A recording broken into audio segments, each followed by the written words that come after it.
नाज़रीन, एक बार फिर से इमरान खान की जानब से एक बहुत बड़ा एलिगेशन सामने आया है कि तहरीक इंसाफ की जो ख़वातीन जेलों के अंदर बंद हैं उन्हें हरासा किया जा रहा है, उनके साथ जिनसी ज़्यादती की जा रही है। इमरान खान ने पहले भी जिनसी ज़्यादती के इल्ज़ाम लगाए थे, लेकिन वो मर्दों के साथ, यानी कि शहबाज गिल जब गिरफ़्तार हुए थे उनके बारे में यही कहा था। और जब दूसरे आज़म सवाती जब गिरफ़्तार हुए थे तो उस वक्त भी इमरान खान ने ये इल्ज़ाम लगाया था।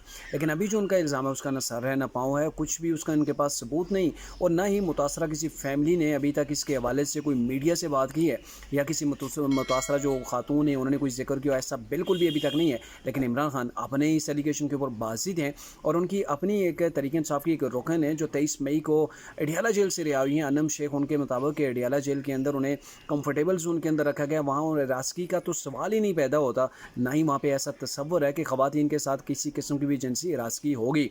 लेकिन इमरान खान वो इस चीज़ के ऊपर बाज़िद हैं। और इनका पहले जो प्लान था, जो राना सनाउल्लाह ने एक्सपोज कर दिया था कि कैसे इमरान खान ने जत्था भेजना था अपने एक नामी गिरामी वर्कर के घर के अंदर, वहाँ पे फायरिंग वगैरह करके एक दो हलाकतें करनी थी, फिर उसका वेला मचाना था। और एक जो दूसरा उनका प्लान था जिसके तहत ख़वातीन जो उनकी अपनी ख़वातीन हैं उनके घरों के अंदर घुस कर एक दो रेप जो है वो अटेम्प्ट करने थे, मतलब वहाँ पे जिनसी ज़्यादती खुद करके उसका मलबा गवर्नमेंट और इदारों के ऊपर डाल के इदारों को जो है वो बदनाम कराना था।